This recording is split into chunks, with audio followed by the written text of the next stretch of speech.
dan mari kita praktek. Oke, masih ada di Zoom satu orang lagi. Oke, silakan. Siapa? Firman, oke. Ya, suara saya sudah terdengar ya? Ya. Ya, Pak Rodi, saya Suma Firman dari Tulungagung. Tulungagung, oke. Ya, yang kemarin itu, yang kemarin pertanyaan juga.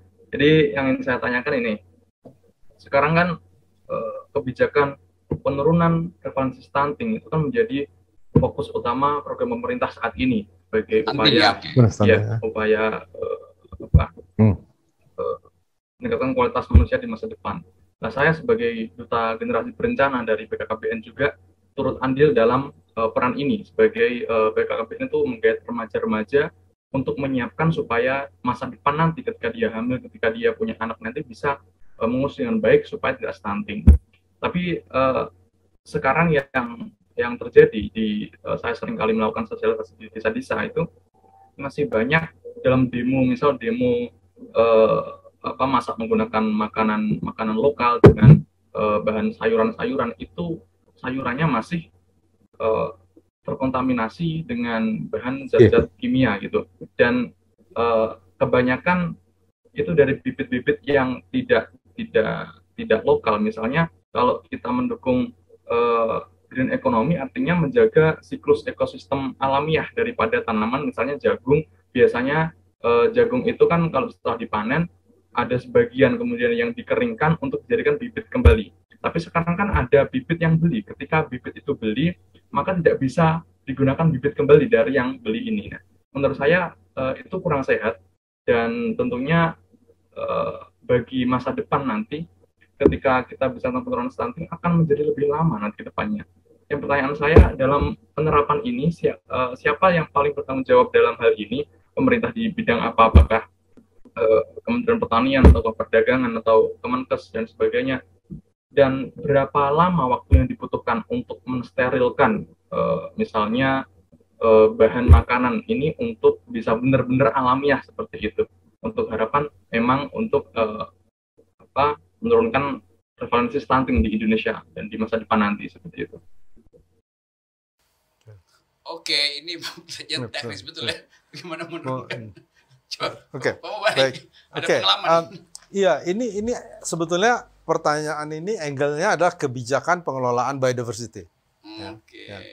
Jadi kita mau mempertahankan biodiversity asli, endemik sebanyak mungkin.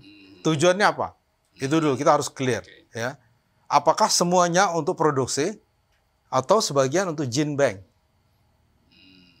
untuk disimpan untuk menjadi ini. Kita kalau kita ngomong gini sama orang pertanian, pasti kasih tahu bahwa semua tanaman yang sekarang dimakan ini kan dulunya tanaman hutan. Ada proses pemulihan yang terjadi sehingga dia menjadi bisa produksinya meningkat sehingga bisa kita konsumsi. Gitu ya. Termasuk padi. Ada padi yang tingginya 2 meter, nggak jauh-jauh dari sini, di Sumedang situ. Tingginya 2 meter, dan dari segi kilogram per hektarnya sangat kecil.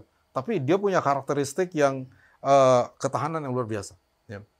Di daerah Baduy sini ada 26 subspesies beras. Yang semuanya kalau mau bisa dikembangkan komersial gitu ya. Nah, tapi butuh proses pemulihan tanaman. Makanya yang pertama harus clear tujuannya apa. Yang kedua,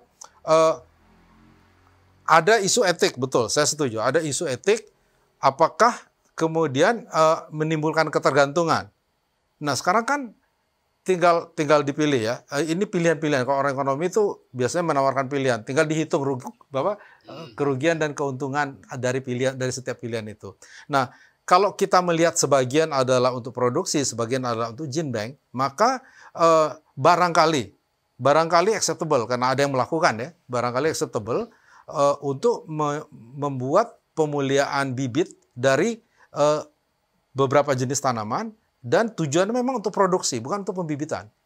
Karena dia pasti punya teknologi yang gunanya itu memang untuk teknologinya untuk membuat bibit seproduktif mungkin. Karena kalau itu dikerjakan di lapangan, either economies of scale-nya tidak memungkinkan, technicalities laboratoriumnya tidak tersedia, dan macam-macam. Hidup bisa hidup, tapi nggak sama kerja. Misalnya produktivitasnya tetap 25 kilo setahun per hektar. Padahal kalau dia menggunakan bibit yang dimuliakan bisa 10 kali lipat. Nah, apakah seluruh petani dan seluruh spesies harus dijadikan original seed gitu ya? Dan berproduksi dengan itu konsekuensinya 25 kilo setahun bukan 250 kilo setahun.